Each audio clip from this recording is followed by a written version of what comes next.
যারা আমি হচ্ছে ব্যবসা উদ্যোগ নিয়ে কথা বলবো, আমি হচ্ছে ফাইন্যান্স, অ্যাকাউন্টিং, ব্যবসা উদ্যোগ সবই ক্লাস নেই।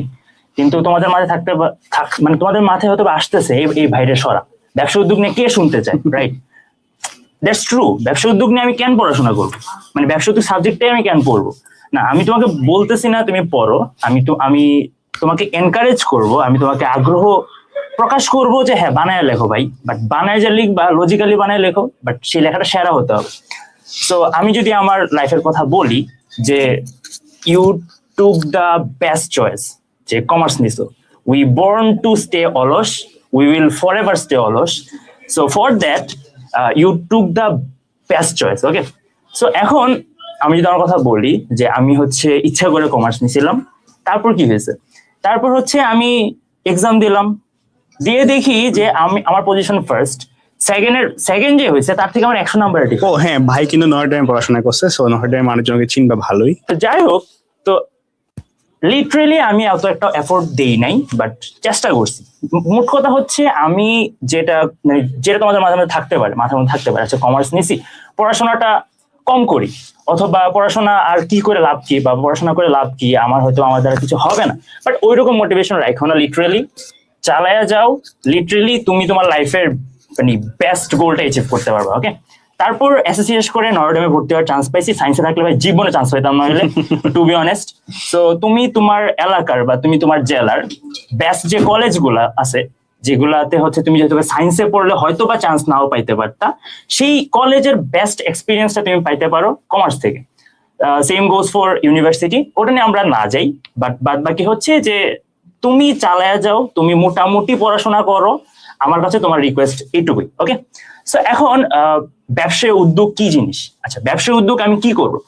আচ্ছা, আমরা হচ্ছে বা হয়তো বা অ্যাকাউন্টিং বা ফাইন্যান্স নিয়ে অনেক টেন্স থাকি, বাট তোমার তো এ প্লাস তুলতে হবে, রাইট? তোমার তো মানে তুমি অ্যাকাউন্টিং এ কষ্ট করে এ প্লাস তুলছো, ফাইন্যান্সে কষ্ট করে এ প্লাস তুলছো, বাট ব্যবসায় উদ্যোগে তুমি এমন না যে একদমই পড়াশোনা করো নাই, করবা না। লিটারালি তুমি কিন্তু কি একটু হইলেও পড়বা, অথবা তুমি প্রত্যেকটা চ্যাপ্টার অ্যাটলিস্ট গাইড থেকে সৃজনশীল গুলো হইলেও পরীক্ষার আগে পড়ে যাও। বাট এটার মতো একটা সহজ সাবজেক্টে যখন তুমি এ প্লাস পাবা না, তখন তোমার খুব খারাপ লাগবে, লিটারালি অনেক বেশি খারাপ লাগবে। আমি লিটারালি ওয়ার্ডটা খুব বেশি বলতেছি, নেভার মাইন্ড। সো এখন ব্যবসা উদ্যোগটা তোমার হচ্ছে কৌশলের ব্যাপার। কেমন কৌশল? ব্যবসায় উদ্যোগ এই সাবজেক্টটা তোমাকে শিখাবে কিভাবে জিরো থেকে একজন বিজনেসম্যান হইতে পারো। সো বেসিক্যালি এই চ্যাপ্টারটা একটা হচ্ছে গাইডলাইনের মতো, যে তুমি কিভাবে একজন ব্যবসায় উদ্যোগ হবা। সো এটাকে তুমি একটা স্টোরি আকারে বা একটা গল্প আকারে চিন্তা করো, যে এটা একটা স্টোরি বুক, সেই স্টোরি বুকটা তুমি আয়ত্ত করো।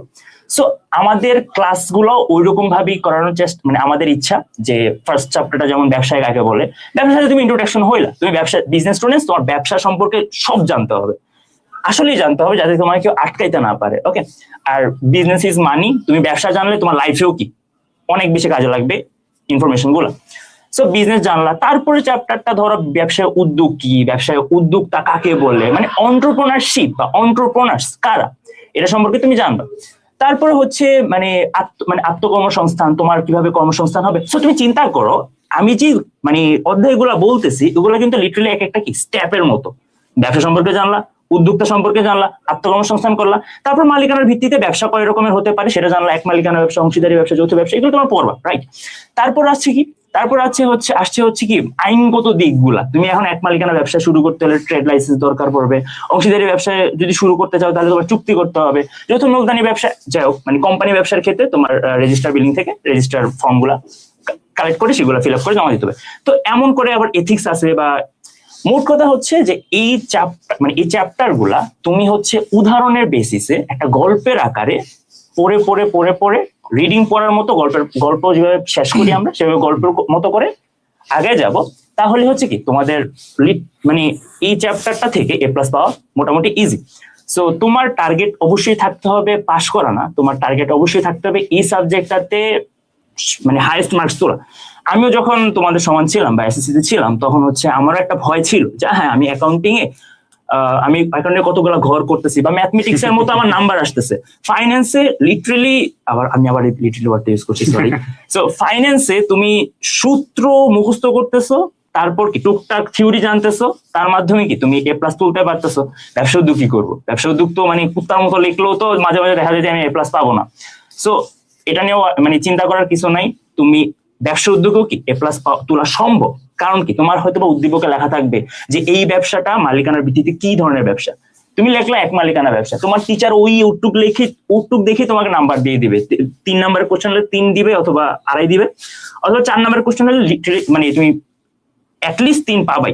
সো এই চ্যাপ্টার নিয়ে আসলে টেনশন করার কিছু নাই। তোমার যেটা করতে হবে গল্পের মতো করে চ্যাপ্টারটা পড়তে হবে, যাতে তুমি যদি বানায়ও যদি লিখো, লেখাগুলো যদি লজিক্যাল হয় আর সেরা হয়। ওকে, সো ক্লাসের মধ্যে আমাকে দেখছো, আর আমার আর কিছু বলার নেই। Best of luck.